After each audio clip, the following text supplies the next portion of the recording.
Channel में आज हम बात करेंगे अकाउंटिंग के टॉप रूल्स यानी कि गोल्डन रूल, जिसके ऊपर पूरी अकाउंटिंग का आधार टिका हुआ है।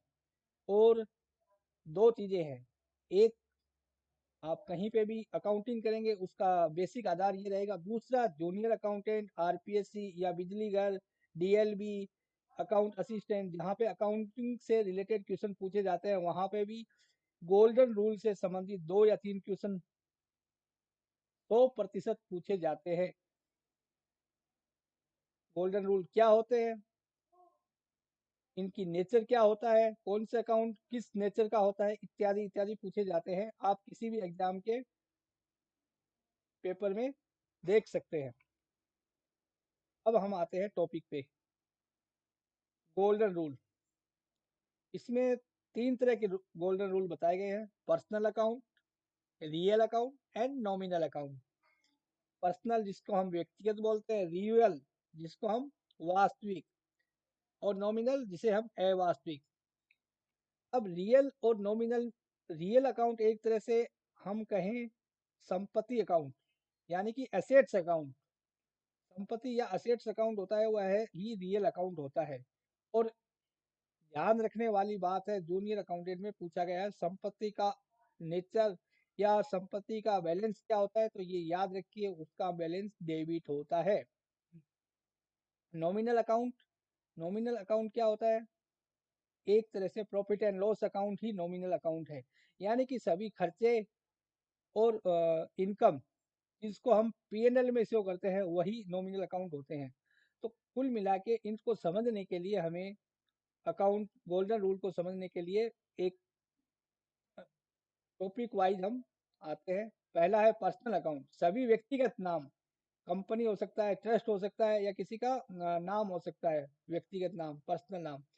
उदाहरण के लिए जैसे रमेश अकाउंट है, एप्पल लिमिटेड अकाउंट है, श्याम इंटरप्राइजेज अकाउंट है, बैंक ऑफ बड़ौदा है, बैंक ऑफ इंडिया है, राठी मैनेजमेंट कंपनी है, ये सब, या फिर इनकम टैक्स होता है, तो वो सभी क्या होते हैं, पर्सनल अकाउंट के अंतर्गत आते हैं। हम आगे उदाहरण सहित समझेंगे। ओके, नेक्स्ट है रियल, वास्तविक खाता। रियल अकाउंट वास्तविक या संपत्ति खाता, सभी प्रकार के एसेट्स और गुड्स अकाउंट इसके अंतर्गत आते हैं। प्लांट एंड मशीनरी है, फैक्ट्री बिल्डिंग है, बिल्डिंग एंड लैंड है, कैश अकाउंट है, फर्नीचर है, परचेज है, सेल अकाउंट है, ऑफिस इक्विपमेंट है, व्हीकल अकाउंट है। जो भी संपत्ति अकाउंट है, इसके अलावा और भी हो सकते हैं, आपका यदि कोई दूसरा बैंक है तो वह भी आ सकता है, ठीक है ना। तो हमारे कहने का मतलब रियल अकाउंट, यहाँ पे कैश अकाउंट दिया है, बैंक अकाउंट नहीं दिया, बैंक अकाउंट भी आ सकता है।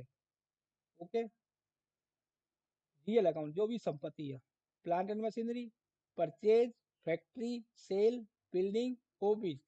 एक चीज और, काफी जगह परचेज अकाउंट और सेल अकाउंट को आपको नॉमिनल अकाउंट में दिया गया है, लेकिन आप जब भी किसी 12th 11th या अपने बीकॉम की सिलेबस बुक्स में देखेंगे तो परचेज और सेल्स अकाउंट हमेशा आपको रियल अकाउंट में ही मिलेंगे, संपत्ति खाते। इसलिए कई जगह परचेज अकाउंट को रेवेन्यू के अंतर्गत दिखाया गया है, रेवेन्यू जो होता है या एक्सपेंसेस जो होता है वहां पे दिखाया गया है, तो जो बिल्कुल ही हमारी एग्जाम के, जो भी जूनियर अकाउंटेंट के एग्जाम की दृष्टिकोण से सही नहीं है।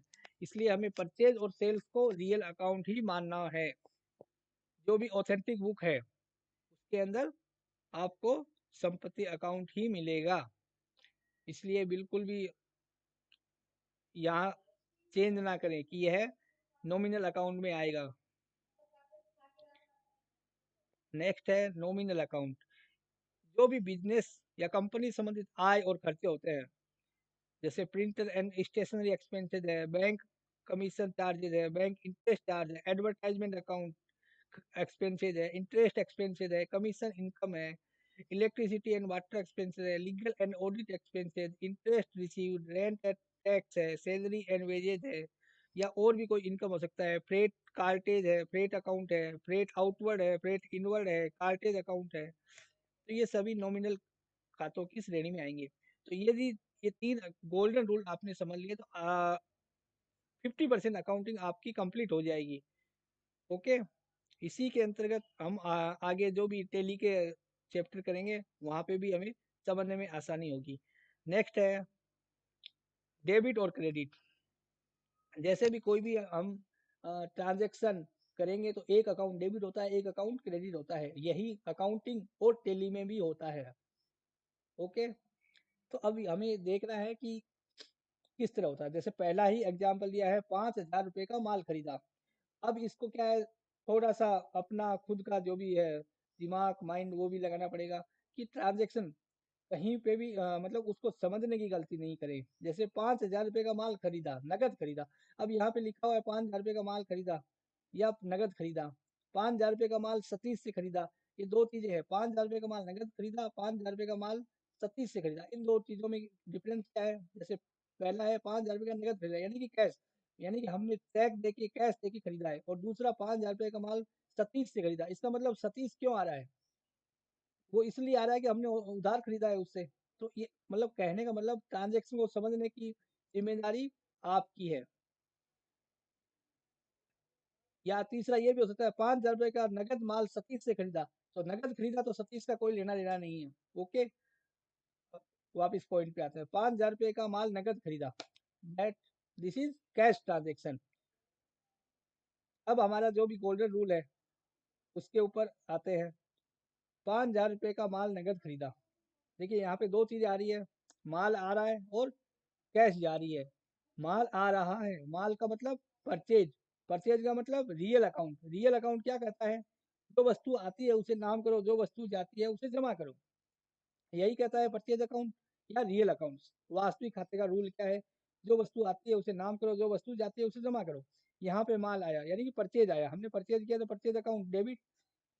दूसरा नगद, पैसा जा रहा है, यह भी संपत्ति अकाउंट है, रियल अकाउंट है, तो दोनों ही रियल अकाउंट है। ओके, जो वस्तु आती है उसे नाम करो, जो वस्तु जाती है उसे जमा करो। यहाँ पे आपके जो बिजनेस है वहां से क्या चला गया? कैश चला गया। तो ये 5,000 रुपये क्रेडिट हो गया कैश। इतना ही समझना है और इसी के अंतर्गत हम आगे टैली में जो एंट्रियां करेंगे वह भी इसी को ध्यान में रखते हुए की जाएगी। ओके, एक नया एग्जाम्पल, 3,000 रुपये का माल रमेश से खरीदा। वापिस आपके लिए 3,000 रुपये का माल रमेश से खरीदा, रमेश से खरीदा, रमेश से नगद नहीं खरीदा। यहाँ पे हो सकता था 3,000 रुपये का माल रमेश से नगद खरीदा, ऐसा होता तो ट्रांजेक्शन दो तरह के होते। अब यहाँ पे ट्रांजेक्शन क्या हो गया? 3,000 रुपये यानी कि माल आ रहा है और रमेश से खरीदा यानी कि रमेश पर्सनल अकाउंट खड़ा हो गया।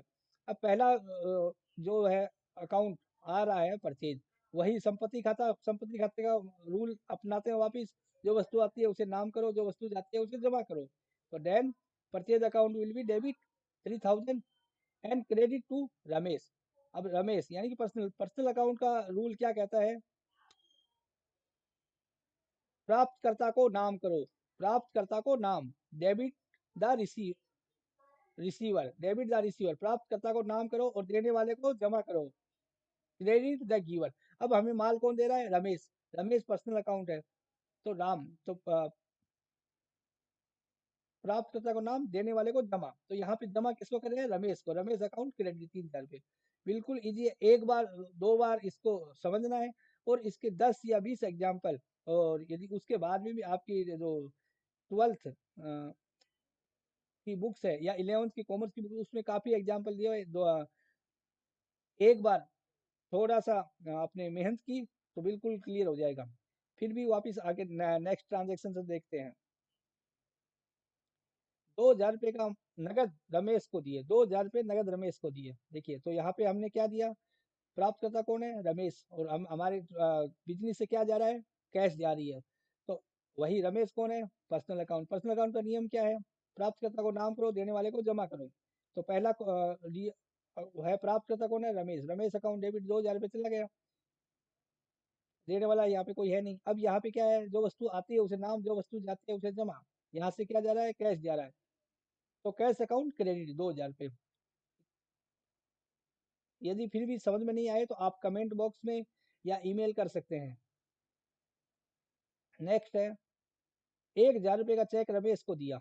देखिए अब यहाँ पे बैंक या चेक हो गया, रमेश, रमेश वही पर्सनल अकाउंट, प्राप्तकर्ता को नाम, देने वाले को जमा। प्राप्तकर्ता कौन है? रमेश अकाउंट डेबिट 1,000 रुपये।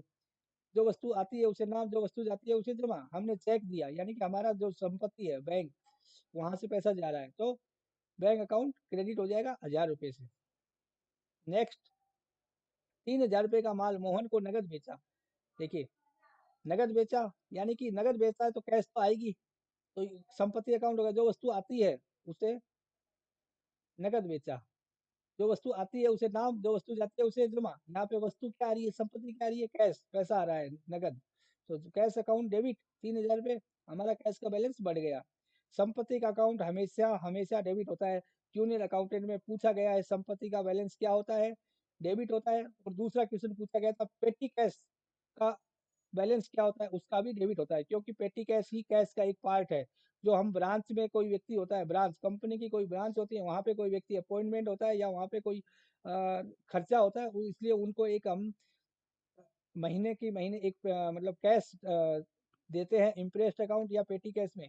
इसलिए वहाँ पे क्या है, वहाँ पे यदि ब्रांच में आप 10,000 रुपये भेजते हैं तो वह 10,000 रुपये तक खर्च करने की जिम्मेदारी या मतलब लिमिट होती है ब्रांच के पास, लेकिन 10,000 से ज़्यादा वो खर्च नहीं कर सकते।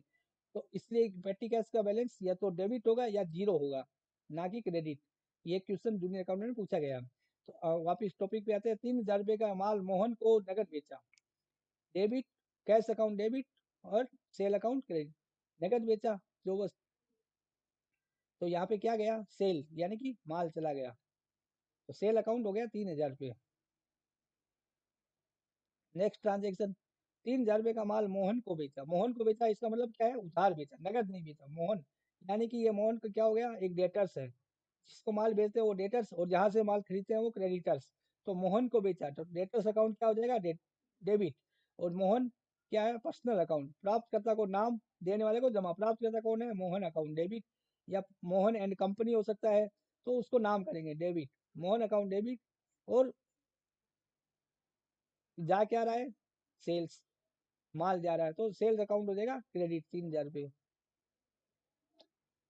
2000 रुपये मोहन से नगद प्राप्त किए, तो जो वस्तु आ रही है वो क्या है, संपत्ति, कैश आ रही है।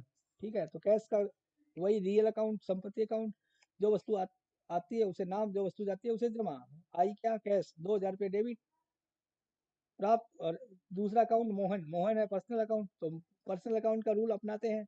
प्राप्तकर्ता को नाम, देने वाले को जमा। यहाँ पे प्राप्तकर्ता तो कंपनी है, देने वाला कौन है, मोहन। मोहन को हम कर देंगे 2000 रुपये से क्रेडिट।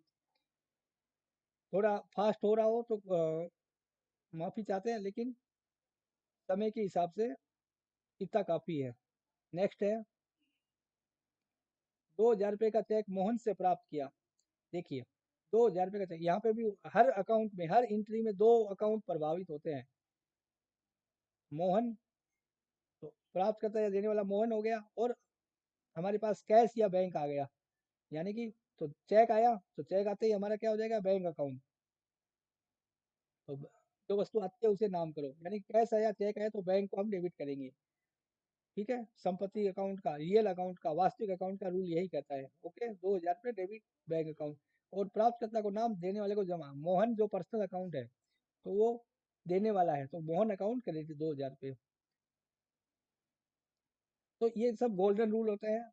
और कुछ इनमें जो फिक्स चीजें होती है, जैसे सभी इनकम हमेशा क्रेडिट होती है, कोई भी इनकम वो क्रेडिट होती है। सेल हमेशा क्रेडिट होती है।